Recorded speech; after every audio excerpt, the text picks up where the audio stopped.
Tell me if I'm National Demographic Corporation. Yes. I could have guessed. You look like a demographer. Nice to meet you, Doug. Nice to meet all of you. You go by Doug or Douglas? Just Doug. Yeah, I just want to know. I'm the same way. My name is Douglas, but I go by George. Are you gonna introduce yourself? This is Chuck. Oh, I'm Chuck. I'm not Chuck. And I'm Nellie. You know Jim. Hey, Doug. Hello. I'm Rochelle with Park District. And I'm Aline, Jim's assistant and the board secretary. Very nice to meet you. Welcome. Nice to meet you. Hi, who are you? Introduce yourself. So I think we're in 2 minutes. We'll be starting. Just wanted to say hi, and we have you available so you can chat if there's questions. Perfect. Thank you. So do we like have to officially open this meeting or anything? That's okay, because I've got this. And then- So But we're gonna have this as a call for order and a flag salute. And since I haven't asked anyone, I'll go ahead and lead us in the salute. So let's stand. Put your right hand over your heart. Ready, begin. allegiance to the flag of the United States of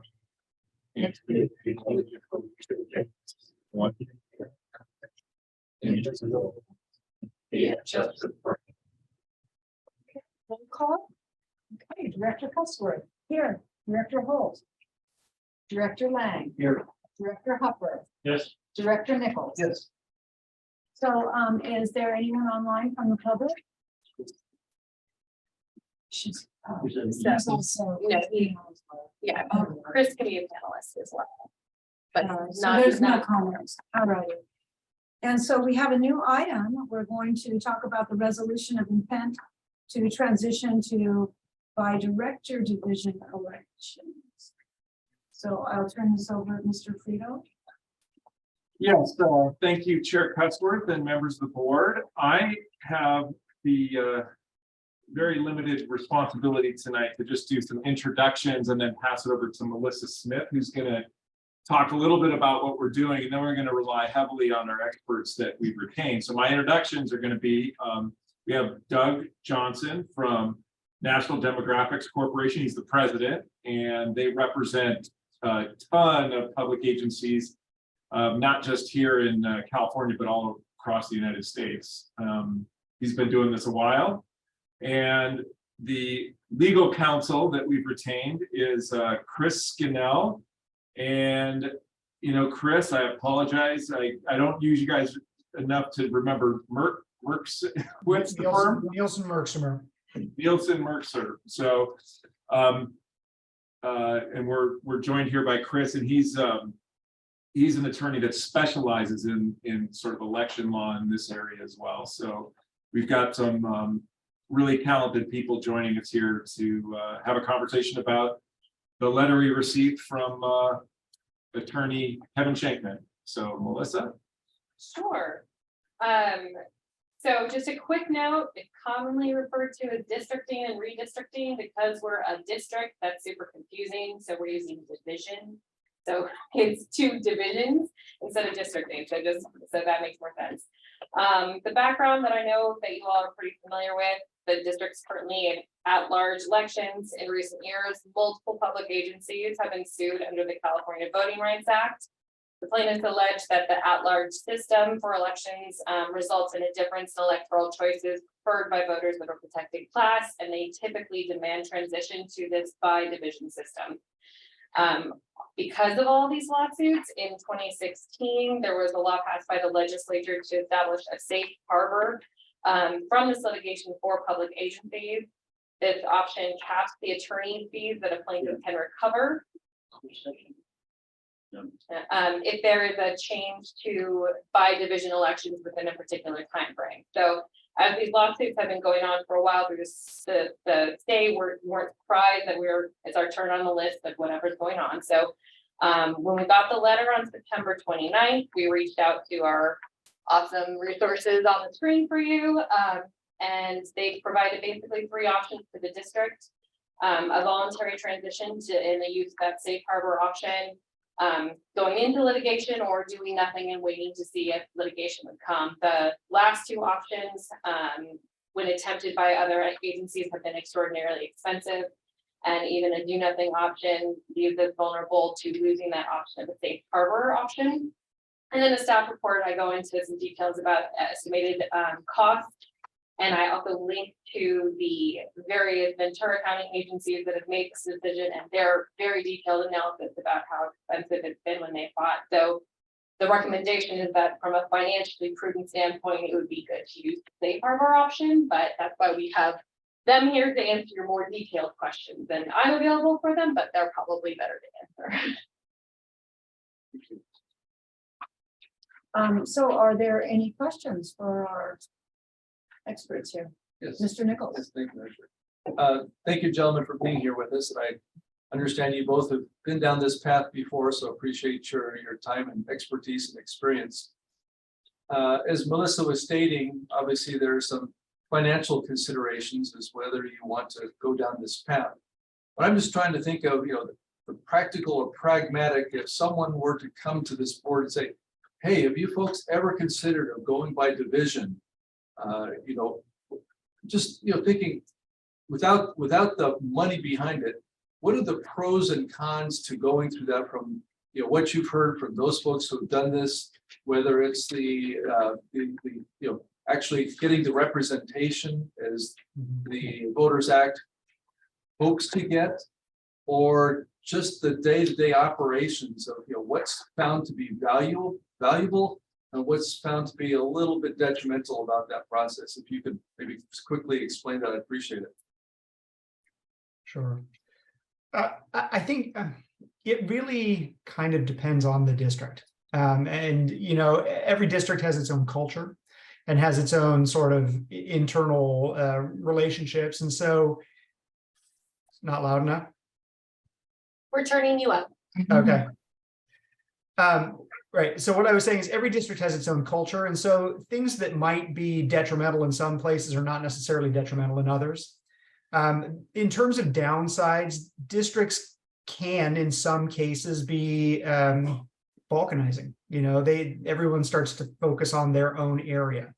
But that's not universally the case. I mean, in my experience, some places where that's mostly been a problem are places that already have, I don't want to say toxic, but difficult relationships on the board to begin with. And so that it can exacerbate them, but it's not inevitable that happens. In terms of the upsides, I think it does make it easier to run for and less expensive to run for the board. It makes it more accessible in some respects to candidates who might not otherwise consider running on a district-wide basis. There's kind of been arguments back and forth over the pros and cons of districts for 100+ years. And unfortunately, or fortunately, depending on how you look at it, the legislature has put their thumb on the scale one way or the other. So, there's no reason to assume that it will necessarily be a problem, but sometimes it can be complicating. Yeah. And I would agree with everything Chris just said. And just to kind of encapsulate the culture thing, one thing we've found, we thought there'd be a lot faster change in the kind of tone of different elected bodies. But what we've really found is that when board members who have been elected at large transition to bi-division elections, not much changes.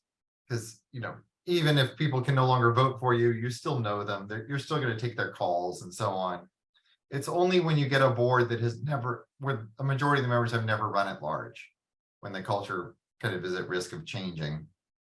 And the thing I always say is, encourage people who want to run for office not to say, I'm going to fight for District 1.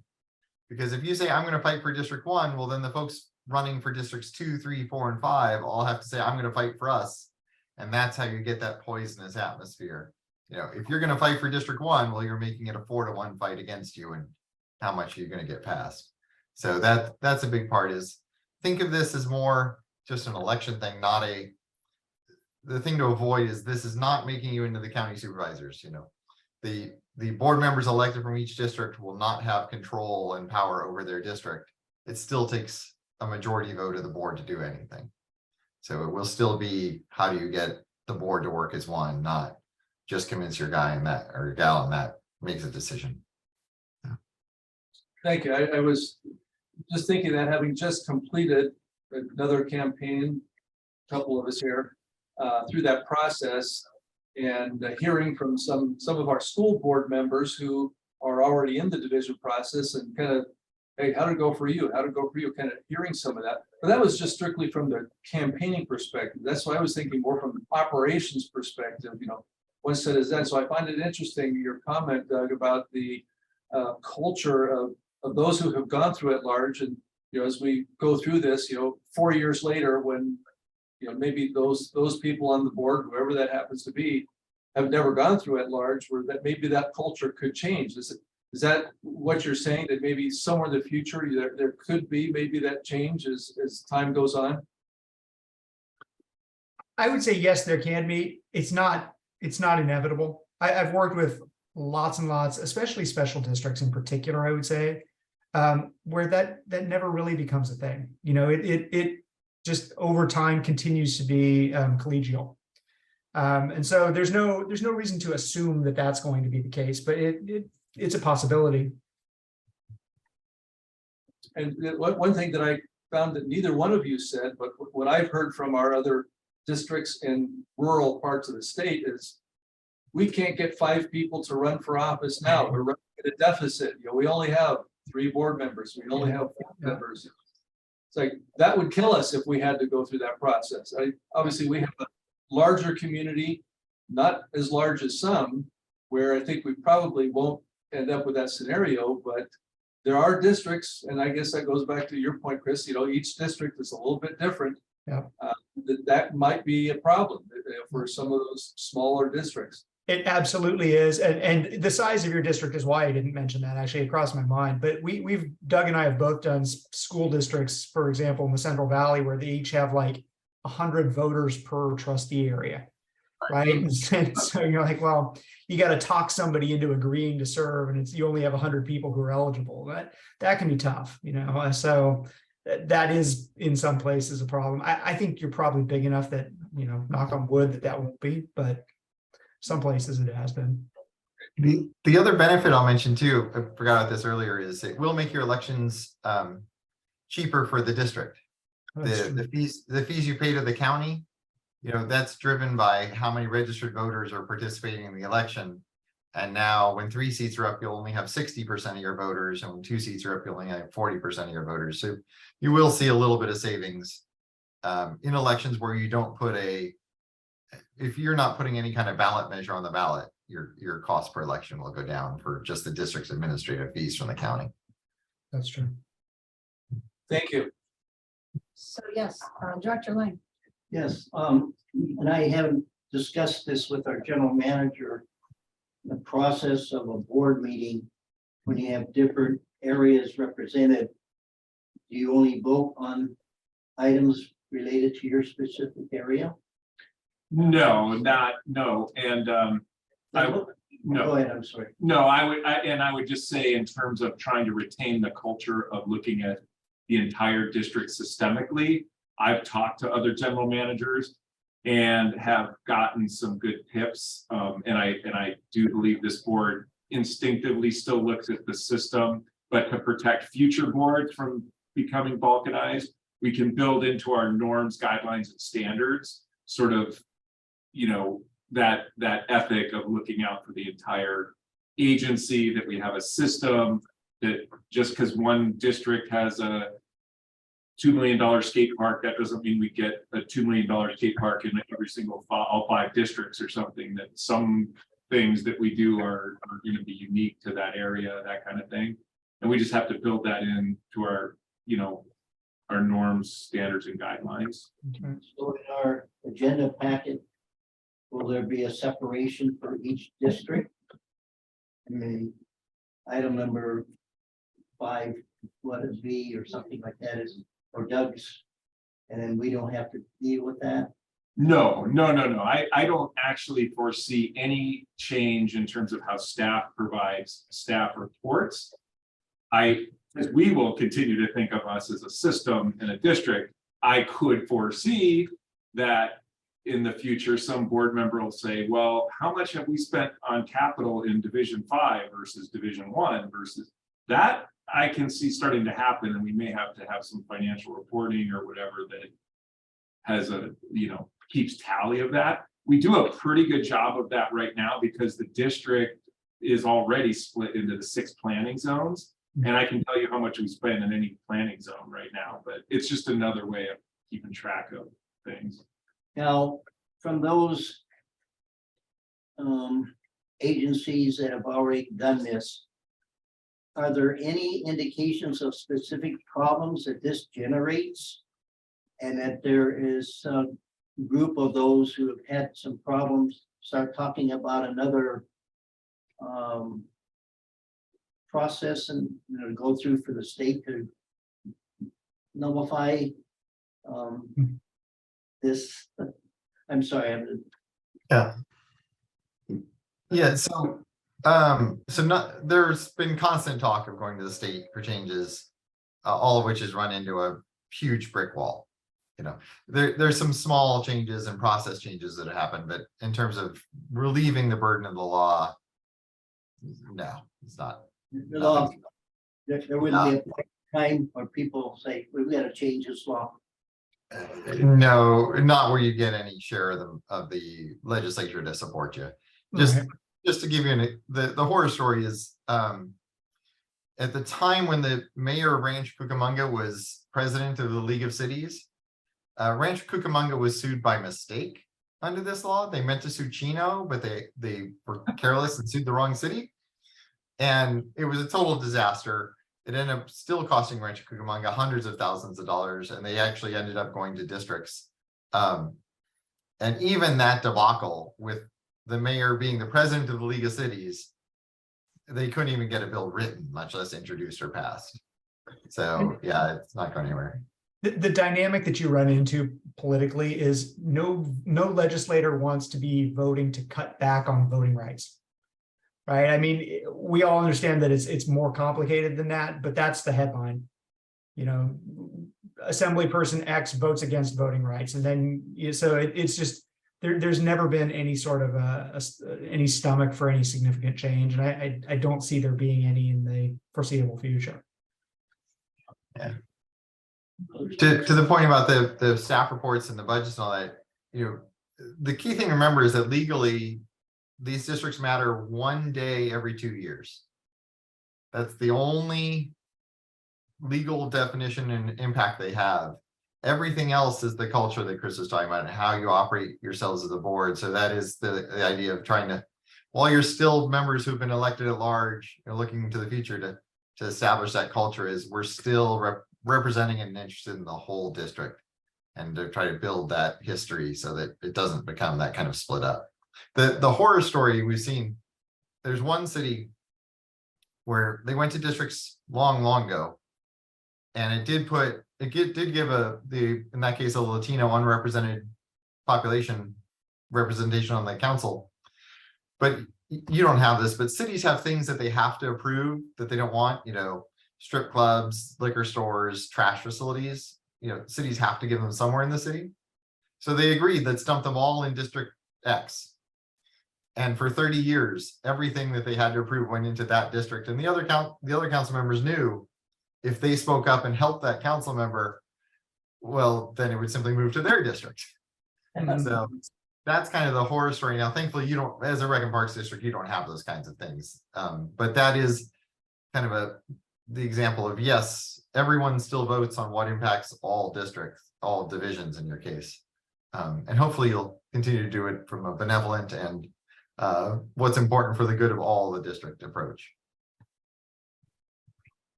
Thank you. So, Director Upper.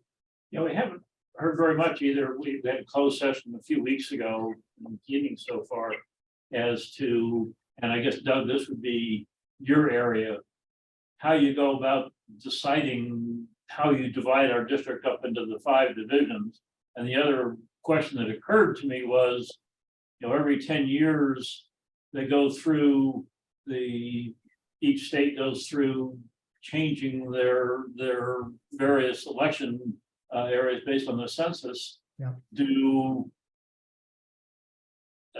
agencies like ours, which have, I guess, typically 5 divisions, would they every 10 years have to go through a process of changing their boundaries? And the reason, one of the things that occurred to me was there's a lot of talk at the city that there's going to be a lot of new residential building, and most of it's going to be concentrated in a relatively narrow area. Mhm. And it's certainly possible that the population in that relatively narrow area will increase much faster than the population in the overall city.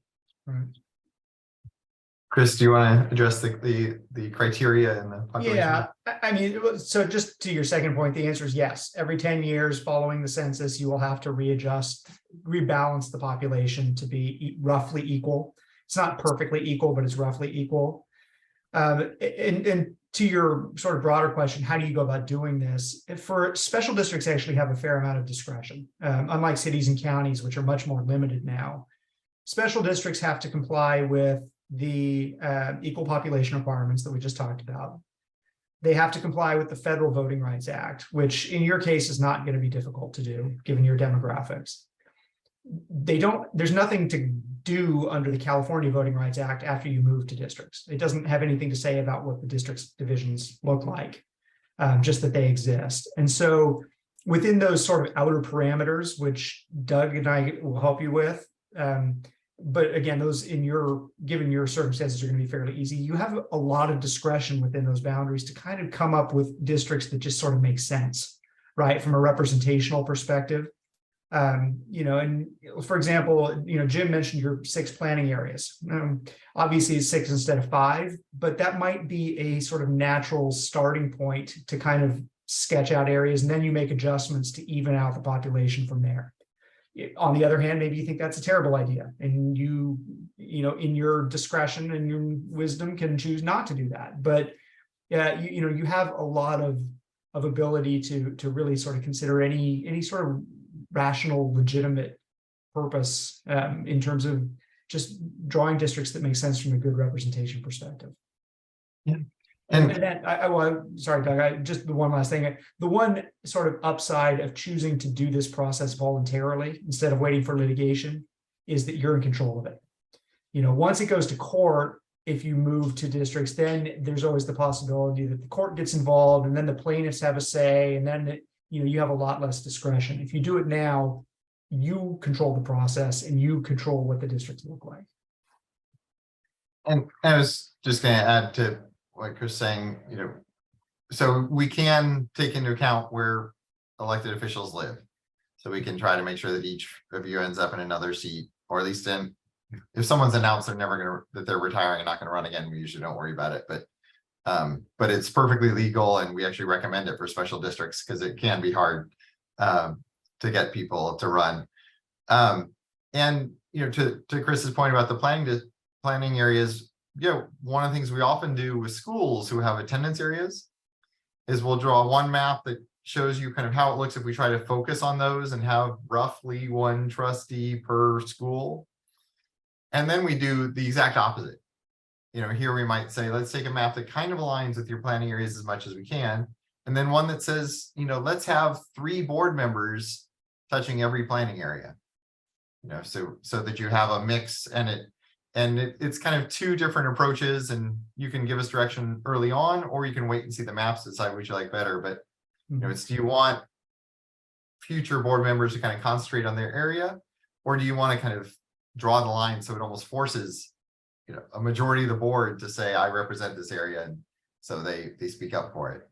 So they're 2 very different approaches, and as Chris said, thankfully you have the flexibility as a special district to see what makes sense for you and just like the option you wish. And I know that's kind of very high level, but if you move forward with this, the first public hearing, there will be a more detailed presentation that will talk about some of the sort of traditional districting criteria that places tend to use, and walking through that in some more detail. But the way it typically works is we get your feedback on what you think is important, and then, Doug will go forth and come back with some options. And you'll have an opportunity to look at them and say, I like map A, I hate map B, let's get rid of it. I like map C, but can we tinker with it a little bit?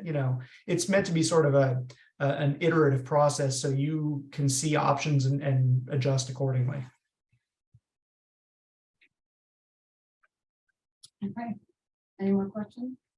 I do, but you want to go? Yeah, But you I'll want to- go ahead. I was just wondering, the Santa Monica case that's going on right now, do you think that if they won, that's going to make any difference? You were saying that, no, you don't think that there's going to be any change in the law.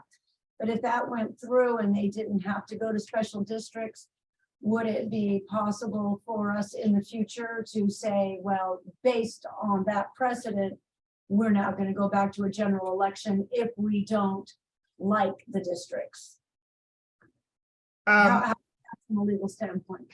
Yeah, possibly. We don't know. So assuming that they win, right? And makes me a little nervous that the court even took the case to begin with. So I'm not holding my breath. But assuming that they win, it really depends on what the rationale is.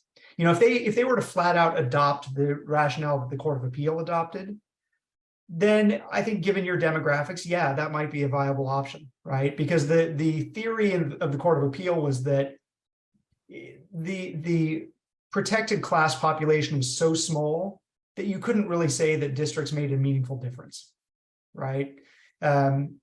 If that's what the Supreme Court says too, then yeah, that might work. But they could also come up with some entirely different rationale for it, and until we know that, it's just we can't really say one way or the other. I would note that your resolution of intent does sort of hold open that door for reconsideration at some point, but until the court actually hears argument, they still haven't even done that, and then rules. We just don't know what our options are going to be yet. My other question is, in the districts that would be made up, would the director that was elected to that district have any authority over that district or anything that's going on? For example, I'm very involved in an organization that's part of CRPD, but it's in Newbury Park. I live in Thousand Oaks. Whereas Director Huffer is very involved in soccer, which the soccer fields would be in my district and not in his. Mhm. Or would it just be that, or are we all just, I think what you said is we're all going to work together, but if, let's say, somebody wanted to do something, at the Stagecoach Inn, let's say Director Nichols, Mhm. or me, would I have to go through whoever is over Newbury Park before I could interact with them? No, They- no. There'd be no. I mean, unless the district adopted some internal policy, but no, in normal circumstances, that would not be how it would work. You're still perfectly free to deal with people in other districts. It's not like a little fiefdom of your own. It's just where you're elected from, and then you represent the entire district.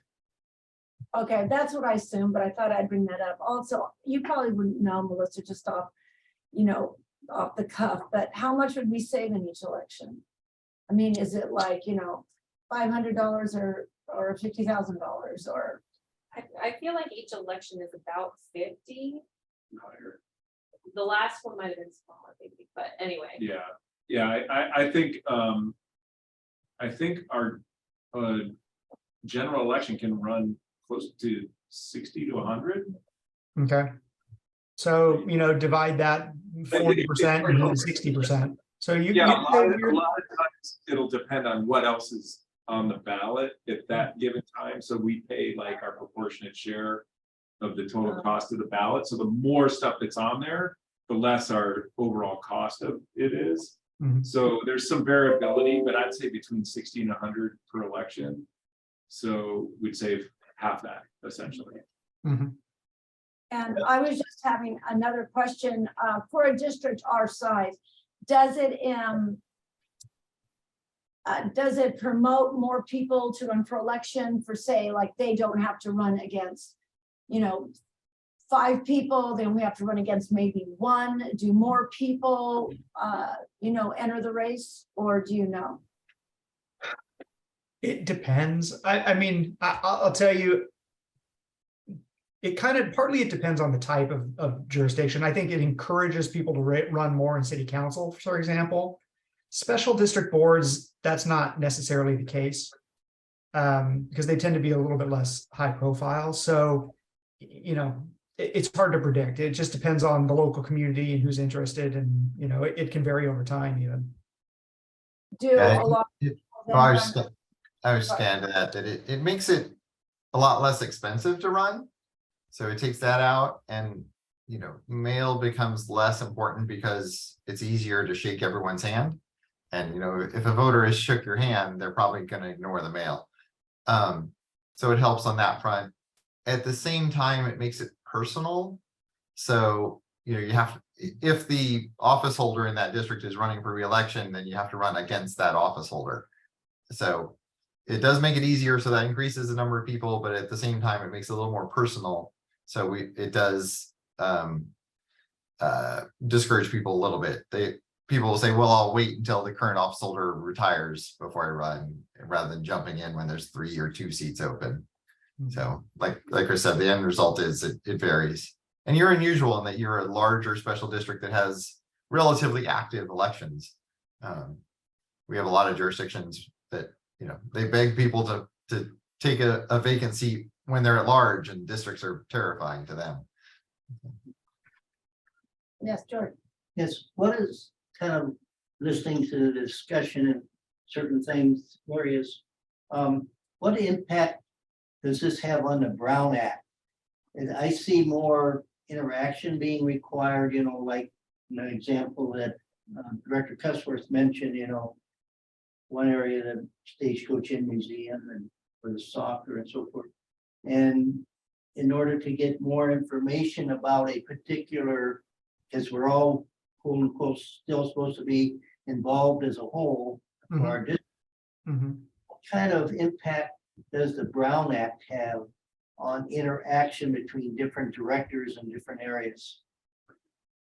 So it applies in the exact same way. Obviously, if you're talking to one other member, it's not a quorum and you can do that. But once you involve a third person, then it becomes an issue. And so, there's no sort of special rules for districts versus at large. You still have to go through all the normal channels, and be worried about that. It's the same as, We're still a 5-member board. Yeah, same as it is right now. I understand, but I just, see the importance of somebody talking to Nellie about something in the area of the Stagecoach Inn. And then somebody else needs to talk about the Stagecoach Inn. As long as it's not a serial meeting type of thing. It'd probably just be the same as it is now. If there's no special authority, you don't have to go through somebody, like we still could just have all of our interests throughout the entire district, regardless of where we live. I don't have to, I don't have to like soccer. Not having been through this before, I just didn't understand. Yes. Yes, I thought of a couple more questions. Thank you. In reading the report, there was a line item here that I don't want to misstate, so I would like to read this. This is regarding to the maps. And I know, Doug, you're going to kind of take the lead on this, on initiating this. And I read through the timeline. Obviously, there's various hearings and going through the iterations of when you finally, say, okay, that's the map we're going to use. But it's talking about here. The demographer will draw proposed divisions after the first 2 public hearings and present the maps to the district.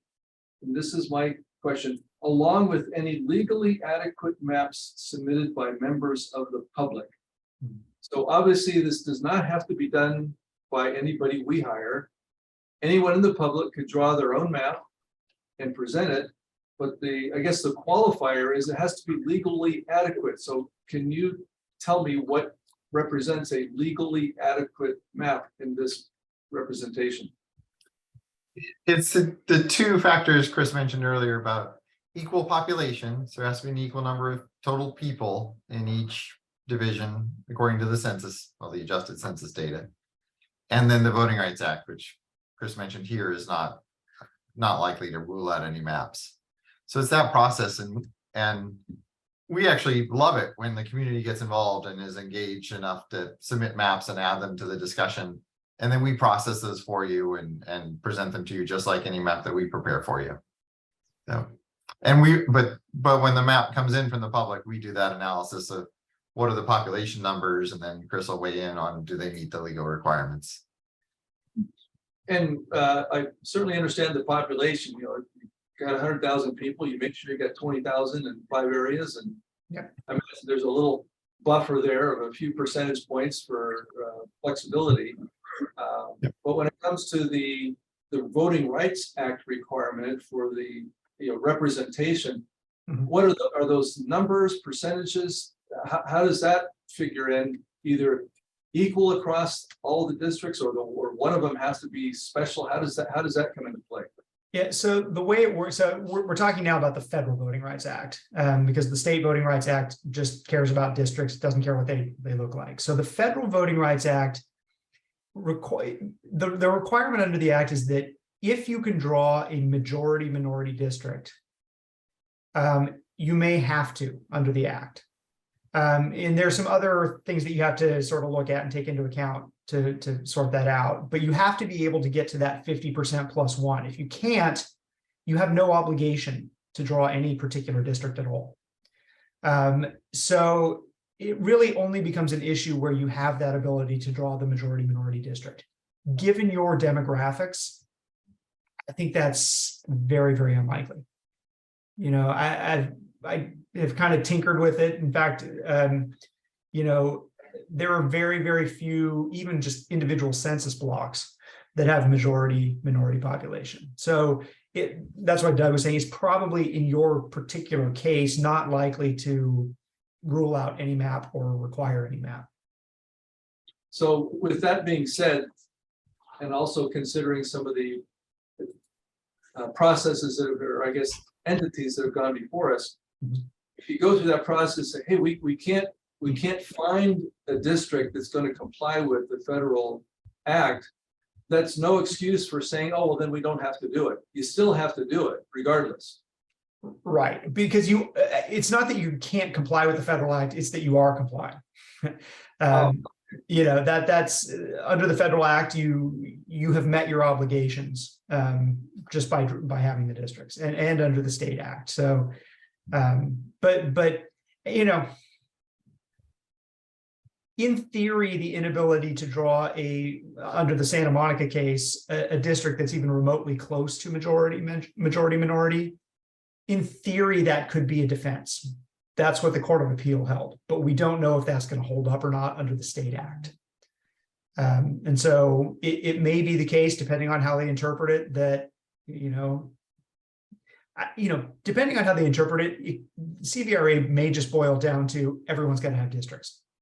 It may just turn out to be as simple as that. But,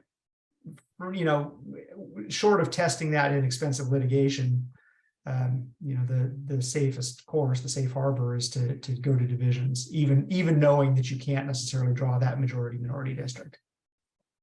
Okay. All right. Thank you. Is there, I'm thinking of our community right now, our city council is still elected at large. So it's certainly possible somewhere along the way that they may have to go with districts. Mm-hmm. Our school district, for 2 years now, has been districts, and we're going with districts. Mm-hmm. When you have multiple elected agencies in the same general community, is there any correlation between, say, the school districts divisions and our divisions, or are they totally separate? And it doesn't really affect us, but I'm thinking of the county clerk's office, and they've got, every home has a different mix of the city council and school district and park district and who knows else what else, so that the voters don't even know where they are. Exactly. Right. So the short answer is they can all be different, right? There's no legal requirement that they be remotely the same. Now, if you look at the school district boundaries and you say, hey, those make a lot of sense, you could adopt them. I mean, there's nothing that says you couldn't do that. But they have different considerations and concerns than you do. They're focused on where schools are and you're focused on where parks are. And so, it most of the time doesn't work out that cleanly. But it's something you could consider. I mean, that could be one of the maps in the mix, right? If they have the same number of board members as you do. They just went through the process, so they should be balanced population wise. You could look at those and say, yeah, we want to consider that as one of our options. In terms of the clerk's office, clerk's offices have elaborate software to input all of this stuff. They'll figure it out. I mean, it's not to say that mistakes never happen, but they're pretty good. They're pretty good. So I wouldn't be concerned about it from their perspective. As long as you give them enough time, enough leeway, and doing it now, they've got 2 years to get it in place. So, that shouldn't be a problem. I was just thinking of when you were talking about that, I thought, well, we're thinking of the main three, but we also have multiple water districts, sanitation districts, Mhm. flood control districts, so they're already going through those iterations. Yeah. We're just adding another layer on top of that. Yeah. I mean, probably the closest, just geographically, because your boundaries are so similar to the school district, that might be the one to look at, right? Unless there's another district that has very similar boundaries also. But again, the interests are potentially different enough that it might just not make sense. But it's, we can look at that. And just in addition to like policy related interests of parks versus schools are very different realms. There's also where do the elected officials live. Sure. No, it could be that the school map would put 4 of you in 1 seat kind of thing. So that's where it gets very touchy as well. Okay, any other questions? I was just gonna say, I looked at the actual cost, so in presidential years, the highest is in 59,000, and in the highest is 35,000. For savings? Oh, no, that's the total bill for each year, so it'd be about half. Oh, so we're not saving huge amounts of money, just a little bit. Candidate 16, we only pay 1/5 of the cost we normally pay. No, The 1/5. candidate. Oh, the candidate. The candidate. Yeah.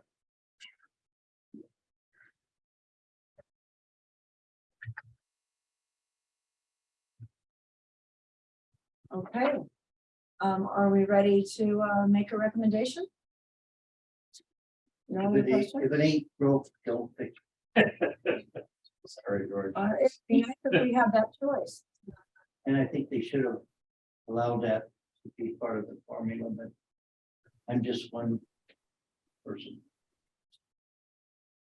Well, I'm certainly not going into this excitedly and passionately. It's reluctantly at best, but, and what, part of it is just, like you said, Jordan, we've got a good group, we've got a good organization that works well for us. And as has been mentioned, we really don't have the demography that indicates there's a problem with it. And I would certainly say if we needed to revisit that just to make sure, but I think we kind of know our community. It may change over time and that may become more of an issue over time, but as of now, it's not there. So yeah, it's more of a reluctance, just like it's working okay now, but it doesn't appear that that's an option. Well, it Right. seems to me that the main problem is that we have it's a monetary problem. Is that Exactly, yeah. we don't have the money to, counter sue or whatever the statement would be. We most likely would lose because nobody else has won. And so do we want to commit hundreds of thousands of dollars to this, or do we still want to? And we're still going to be spending a lot of money just to get through this, but I think that's the main consideration. I don't think any of us want to do this. We're happy the way we are. But it's just a matter of how much money do we want to put into this, and is it just throwing money down a rabbit hole? Would be, I think, the problem. Canal hole. The canal hole. The way I was looking at it and seeing some of these expenses, especially, the estimated $3 million to kind of push back against this, and ultimately you have to do it anyhow. That's the price of a new park, or at least, Yeah. a small park, or a rehabilitated community center. So that would just push our capital improvement program down several years. I think what we would have to hope is that we can have the maps be drawn in such a way that in reality, it won't make a difference. We get along so well, I can't imagine that any of us would be protective over our district in any way. It would just be a matter of being elected. I can't imagine any animosity, at least at this point. You don't know about the future, but at this point, I think we're for the good of the. What did you say, Chuck? And I would say, just again, based on the experience we've seen with our school district, where again, I'm not on the inside part of that, and I haven't heard that, but I haven't heard any chatter either about, infighting about, someone's district versus district. It still seems to operate the same way as the school board in general. School board had problems with everything. Yeah, the drama hasn't changed, the issues haven't changed, the representation hasn't changed, everything kind of keeps working just like it always did. So I would hope that, our effort would just continue that way. There would be no infighting, no drama, nothing else, just continue as is. And it just kind of changes the way we do elections, and hopefully that would be the end of it. So do I have a recommendation? Do I have a recommendation here? A motion? We do staff recommendation. It's a resolution. Oh, Oh, it's a resolution. Okay, thank you. I don't have my glasses on, guys. I even looked in there. And oh, everything's a little blurry to me. I'm doing my best. So do we have a resolution to intend to transition to the by-director division elections? Yeah, I'll go ahead. I would move that we adopt resolution number 111022-A, declaring our intent to transition from at-large to by-director division elections and outlining the specific steps to facilitate the transition. And since it's a resolution, does that need to be? yeah, I have to Read in second, you still time. need a second. All right, please I'll second. second. And does that? I'll read it. Okay. Resolution number 111022-A, a resolution of the Conejo Recreation and Park District Board of Directors declaring its intent to transition from at-large to by-director division elections, outlining specific steps to be undertaken to facilitate the transition and estimating a time frame for action. All in favor? Right. Aye. This is very enthusiastically. Well, And I'll clarify that. Note. I'm supportive of it because of the financial demand or drain it would be on the district if we didn't, not because I think it's a necessity. yeah, I think we all feel the same way. Thank you. Is anyone opposed? Okay, this motion passes. You opposed? No, I just want to just say something now that it's passed. Okay. Given that in addition to us in the room, sit Lolly, our new Acorn reporter, is on the line. And I just wanted to, call your attention to the calendar, the timeline that's at the back. So this is a public hearing notice that's actually gone in the Acorn newspaper with the relevant dates, but just for the board and for anyone listening, that means basically every single board meeting we have for the next 2.5 months is going to have this subject matter on the agenda. So we look forward to working closely with our consultants and getting anyone interested involved and coming up with some maps. Okay. So are we going to adjourn this meeting? Are we done? Meeting is so adjourned. Thank you. Thank you. Thanks so much, you guys. Thank And you. it's already, our other agenda's out. It's already out. So we already have something. See you again soon. Have a good evening.